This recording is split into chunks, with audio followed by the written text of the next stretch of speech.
Hey there, everyone. It's me, elmoviemaster. So this is going to be a ranking of all the James Bond movies from worst to best.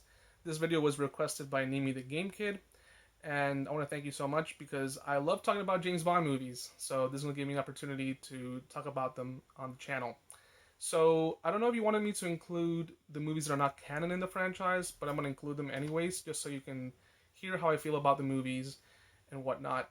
So the worst one for me, number 27, it's not canon, but I think this movie's terrible. It's Casino Royale, released in 1967, with Peter Sellers, Ursula Andress, David Niven, Joanna Patet, Orson Welles, Delia Labby, and Woody Allen. This movie is terrible. It's all over the place.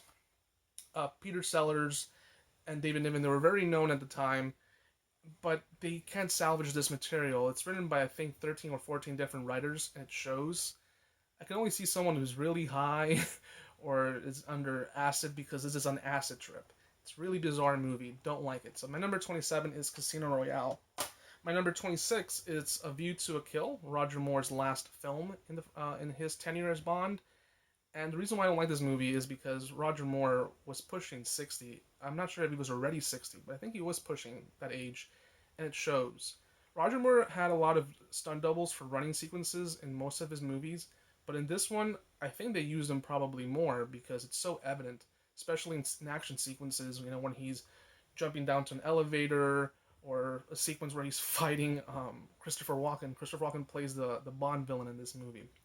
Mr. Bond, wow, it's crazy. You trying to kill me? It's my terrible Christopher Walken impersonation. And yeah, he looks too old. He's sharing the screen with a lot of younger actresses, and he could be their father or grandfather. Especially the sequences that he's sharing with, I forget her name, Tanya Roberts, who you may know from Sheena, from that '70s show, and I think it's one of her earlier roles. And she was also in Charlie's Angels. So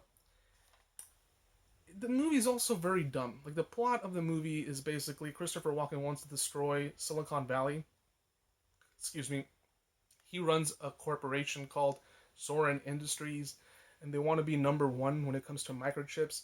So you have to destroy Silicon Valley in order to do that. So Bond has to stop him, and there's also this plot involving steroids used on horses, and it's just not an interesting movie for me. I think this movie could have been rewritten, and it could have acted another actor. Roger Moore was already planning to retire by the time he did Octopus, even before that. And this movie could have used another actor. So yeah, number 26 is A View to a Kill. Number 25 for me is also a movie that's not considered canon in the franchise, and that's Casino Royale. This is the version that was made for TV. I believe this was aired in 1954. And while not a completely terrible movie, Bond is American in this movie, and Felix Leiter is British. And that's interesting, but it just doesn't work for me. The best thing about the movie is the villain, Le Chiffre, who's played by Peter Lorre. That's what you pronounce, Peter Lorre, or Peter Lorre. He plays Le Chiffre, and he does a really good job as the villain. And there's some, good sequences. There's a particular torture sequence in the movie that's done very well, especially for that time. And I think this particular Blu-ray is now out of print, if I'm not mistaken.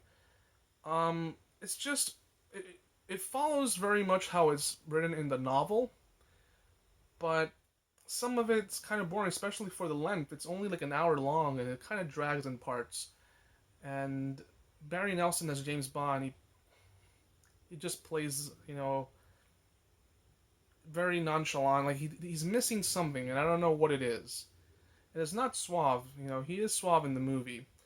It's just when it comes to action and whatnot, this movie doesn't have much action, to be honest. But yeah, this is my number 25.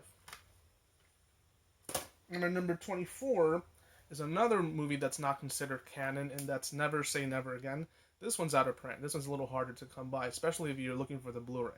This movie was released in 1983, and it was released around the same time as Octopussy, which is the official Bond movie of that year. And that's with Roger Moore. Sean Connery came back to the role for another time, and that's the reason why it's called Never Say Never Again, because at the time when he made Diamonds Are Forever, he said he was done with Bond. He was not coming back. So never say never. And that's why you have the title. The movie, uh, it's a remake of Thunderball. So to make a long story short, the writer of the story, Ian Fleming, who wrote Thunderball, he co-wrote it, I believe, with Kevin McClory. I think that was his name. He sued Ian Fleming for stealing the whole idea of the book and the characters of Spectre. So that's why in the later Bond movies, especially the ones with Roger Moore and Pierce Brosnan, they don't talk about Spectre or name Blofeld because they didn't own the rights. Kevin McClory won the battle, and that's why he was able to reuse the story of Never Say Never Again in this movie and the name of Blofeld, while Eon Productions couldn't use it in Octopussy. And it's a remake. It's exactly the same thing as Thunderball, and Thunderball did it better. Never Say Never Again is directed by Irving Kershner, who directed Empire Strikes Back. And in terms of the way it's shot very well. It's actually shot like a Bond movie. It's just the storyline. The storyline is just the same thing. They didn't try anything different. The only thing that's different is Fatima Blush, who's the villain who's trying to get this guy. I forget the guy's name. He's basically the same character that you see in Thunderball. In that movie, they use plastic surgery to change his face.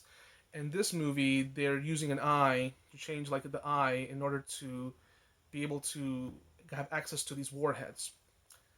And Sean Connery, I believe, was only 53 when this movie came out, and he looks so old. The hairpiece is very noticeable in this one. He used a hairpiece going all the way back, I think, to Goldfinger or from Russia with Love, but in this one, you can tell that it's a hairpiece. And the love sequences, even though he's in really good shape, he just looks old. You know, kind of like Roger Moore. And I didn't care for the main villain. I think his name is Klaus Maria. Yeah, Klaus Maria Barander. He plays the main villain. You know, he plays Largo in this movie, and I prefer the original actor who played the character in Thunderball. In this movie, he plays this weird, like, smiling villain. Yeah, Mr. Bond, how's it going? Let's play a game. They play this game of world domination, and it's this, it's aged so terribly. They're playing a video game. It's like, oh, Mr. Bond, you beat me. I don't know. I didn't like the villain. So yeah, this is my number 24. Never Say Never Again.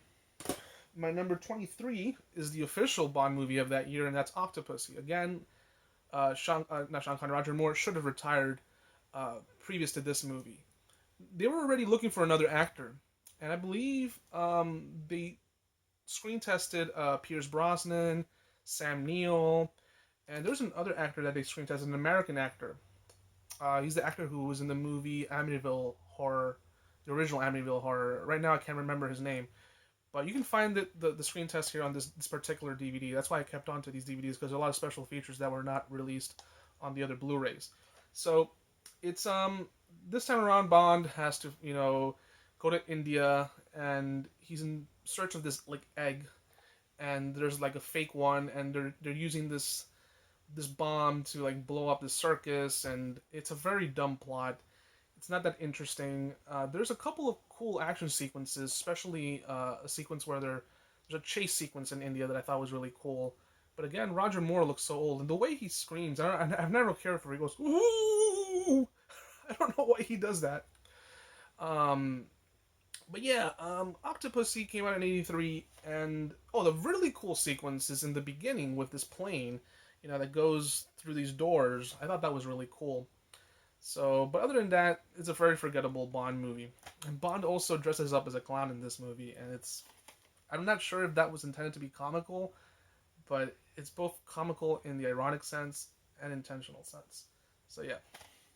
So we're going down 27, 26, 25. Hold on. So we did 27, 26, 25, 24, 23. So that was my number 23, just to keep track. My number 22, this is going to be kind of controversial for some people, but I don't like this movie very much. I know someone who likes it a lot. Diamonds Are Forever. Diamonds Are Forever was the last official time that Sean Connery played the part. You can tell that he was tired in this movie, that he was a little bit more chunkier than he was in the other movies, and the plot's freaking ridiculous. This movie was supposed to take place right after Under Majesty's Secret Service, And the revenge aspect, I'm not sure if it's even there. It's kind of suggested that he's getting revenge on Blofeld. But Blofeld this time around is played by an actor who was also in You Only Live Twice. I believe his name was, oh yeah, Charles Gray. I think that was his name, Charles Gray. He plays Blofeld this time around, and he does a pretty good job.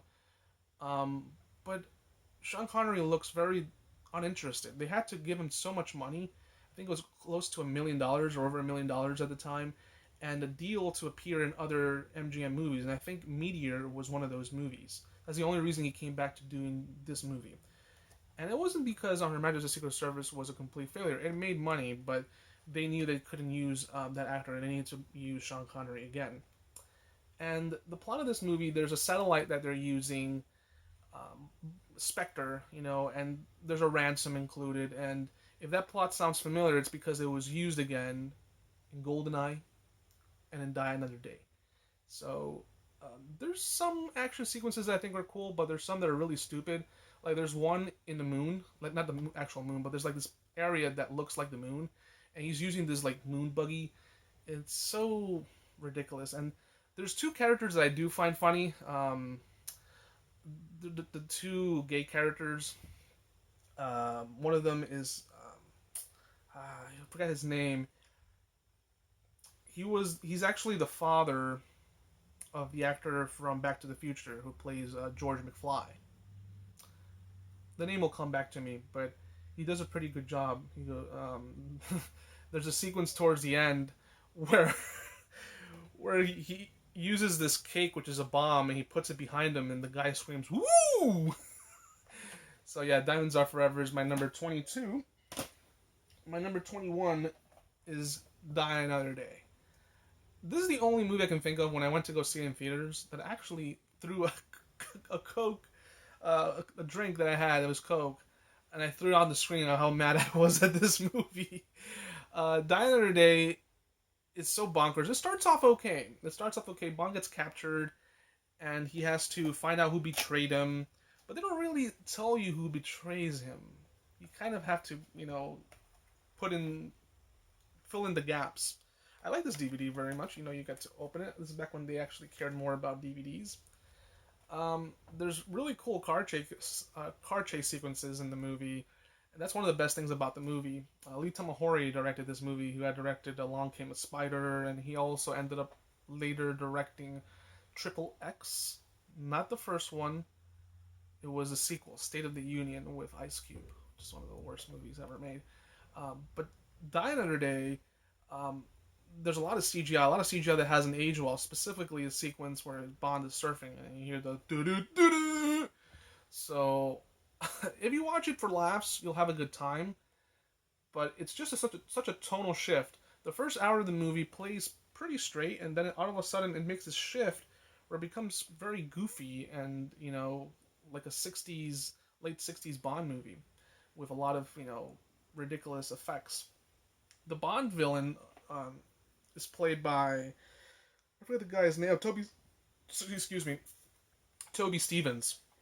And Toby Stevens is supposed to be playing a villain that you see at the beginning of the movie. And they look nothing alike. I've always found that very, very odd. I don't think this movie would come out today if they tried doing that plot. But this is actually the first Bond movie I saw in theaters. And like I said, at first it started off okay, and then it just went bonkers. So yeah, that's my thoughts on Die Another Day. That was my number 21. My number 20 is Spectre. This movie, this was really odd because the franchise up until this point was using the story of Quantum as the new bad guys who are pretty much Spectre, but they didn't have the rights to it. But I think Kevin McClory passed away by this point, and they said, okay, let's use Spectre. We can now use the name, and we can now use Blofeld. And it seems like an afterthought. It seems like, okay, now Quantum is a subdivision of Spectre, which makes no sense, but whatever. We'll roll with it. And it was so obvious that Christoph Waltz was playing Blofeld. They were trying to hide it by calling him Franz Oberhauser. I don't know why they were trying to hide it so much.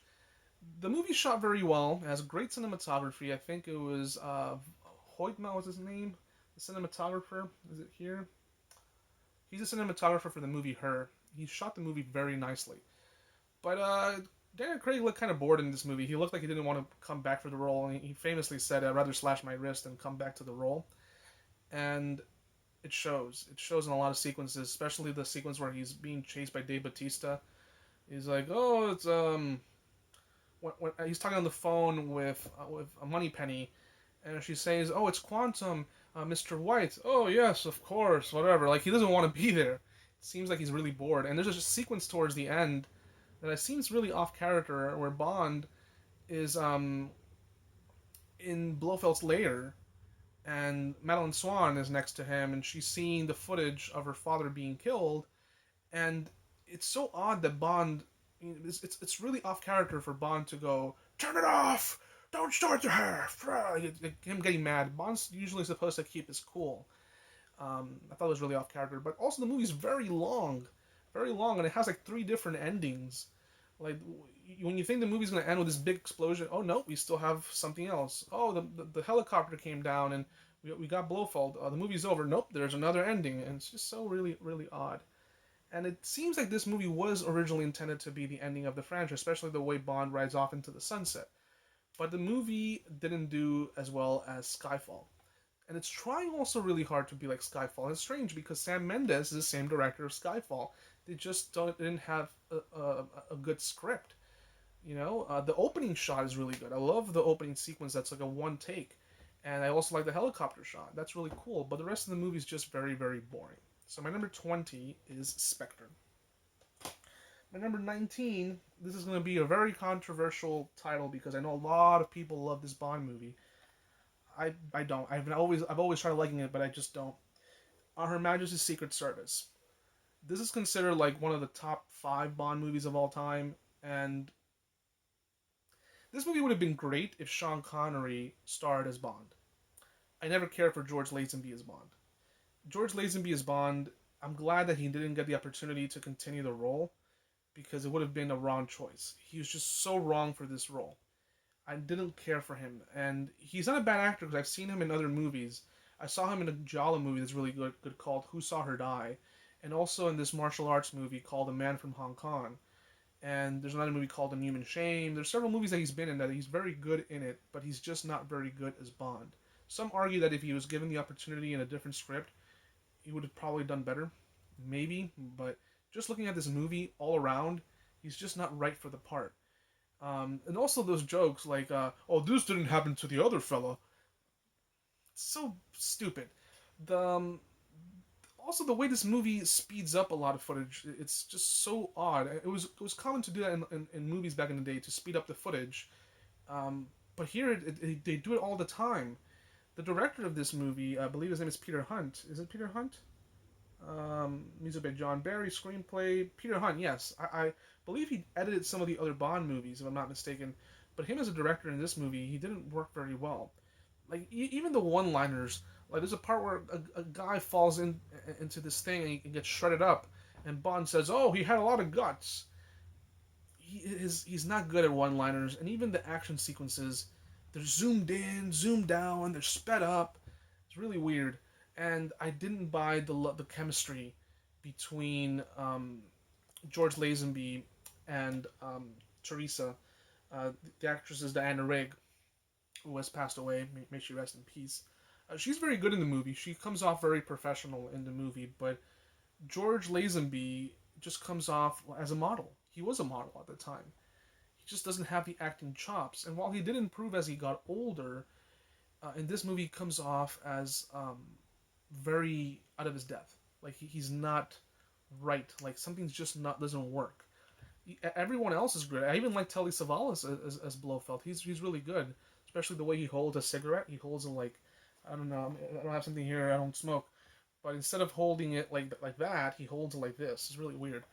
But yeah, on Her Majesty's Secret Service, a lot of people like it because it's when Bond, gets married and whatnot. But I just didn't understand why he got married with Diana Rigg's character versus other characters in the previous movies, where he had more chemistry. It just came off really weird, and this movie gets referenced a lot in the other movies in a very awkward way because the movie.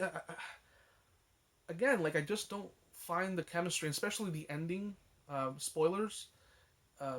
Diana Rigg's character Teresa, she dies, and they don't even give a moment for Bond to mourn her. They go straight into the Bond theme. Da-da-da-da! It's really I don't like this movie. I'm sorry, I don't like this movie. I really don't. So yeah. Let me make sure what number I'm on. 1 second. So we had 27, 26, 25, 24, 23, 22, 21, 20, 19. That was my number 19. My number 18 is You Only Live Twice. You only live twice. Uh, so I think the song was by Nancy Sinatra. Pretty interesting song. This movie was the one that was. This is the build up. The build up was to this movie. Like all the other previous movies, Doctor No from Russia with Love is all building up to finally seeing Blofeld.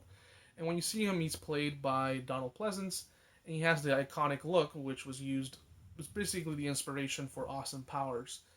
He does a pretty good job, and again, Sean Connery by this point looked very disinterested. He actually said something about Japanese women at the time that didn't sit well. He actually was trying to get fired from the role. He succeeded in a sense because after this movie they chose George Lazenby. The story this time around, someone's stealing like uh, they're using this thing in space to take other NASA spaceships and use it for ransom. And this is something that I don't know why they went along. Hold on, give me a second. Let's see. There you go.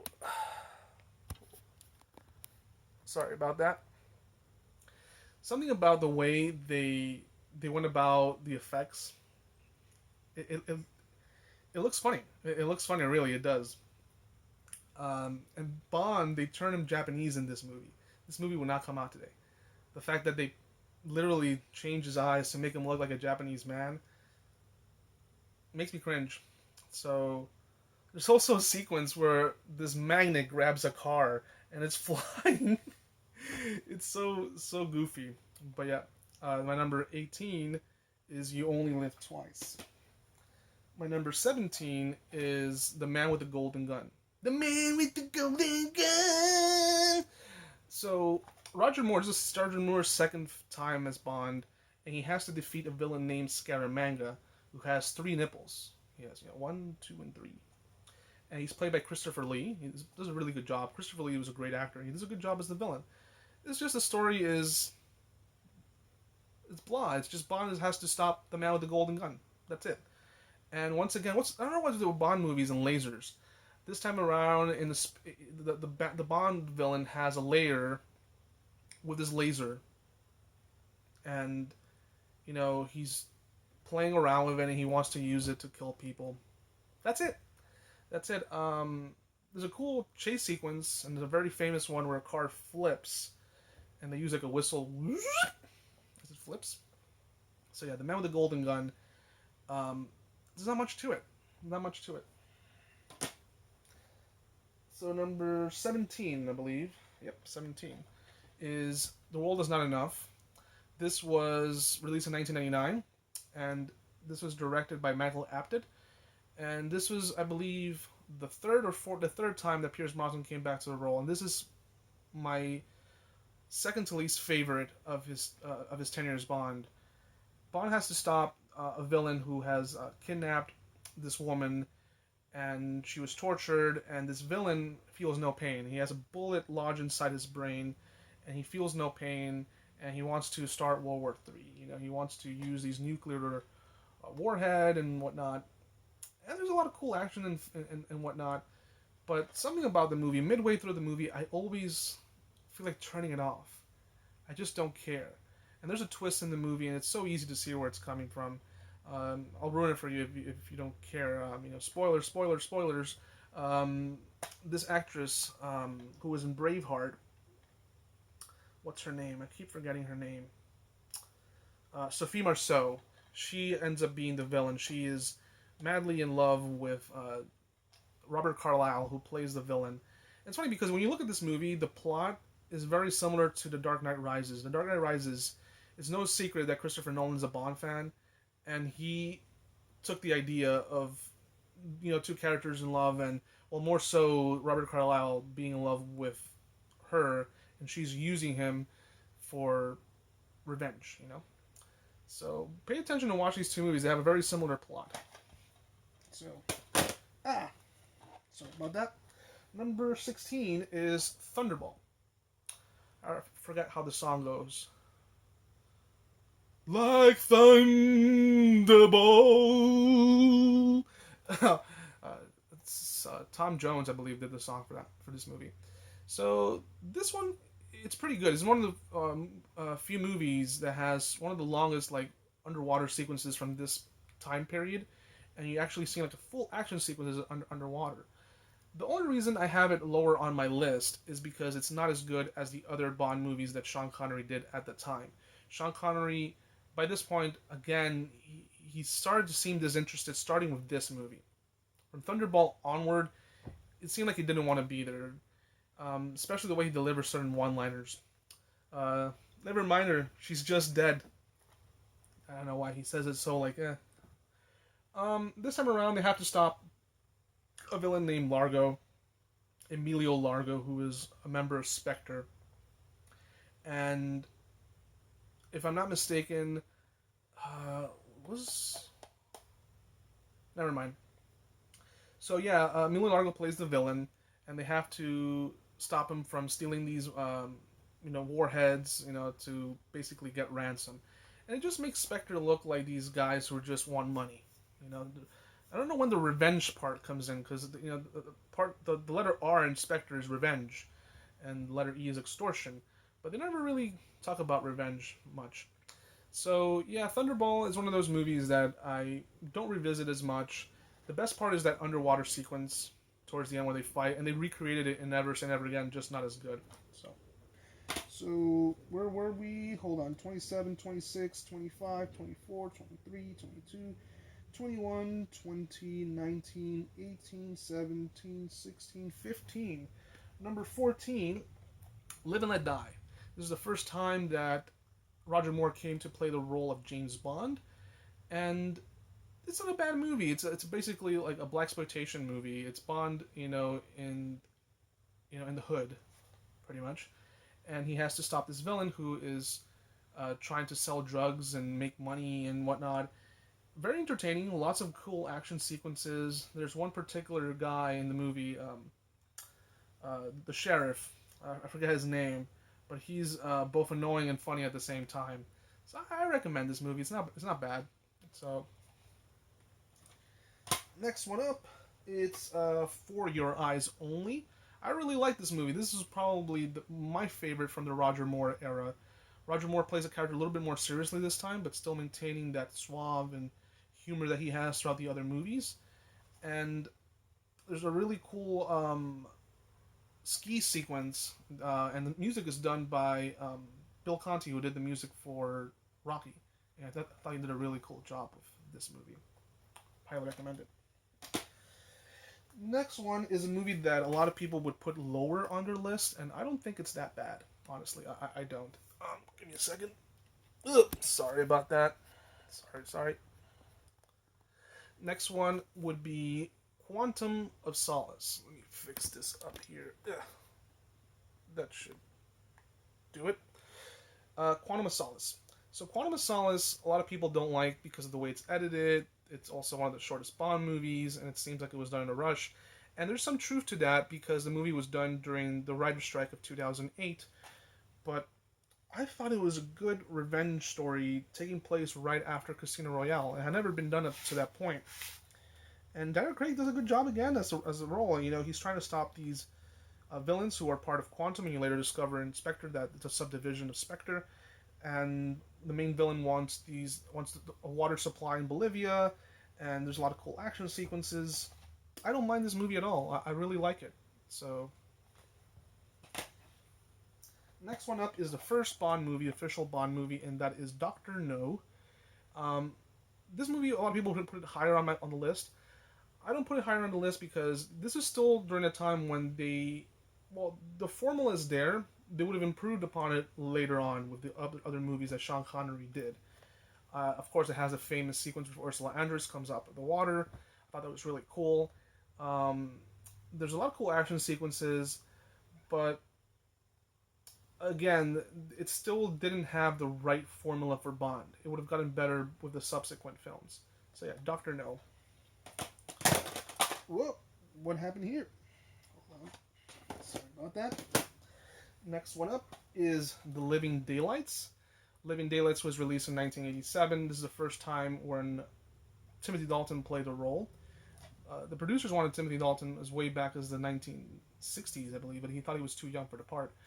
And he was just right for this movie. He is pretty much the prototype of what Daniel Craig would become in the later films.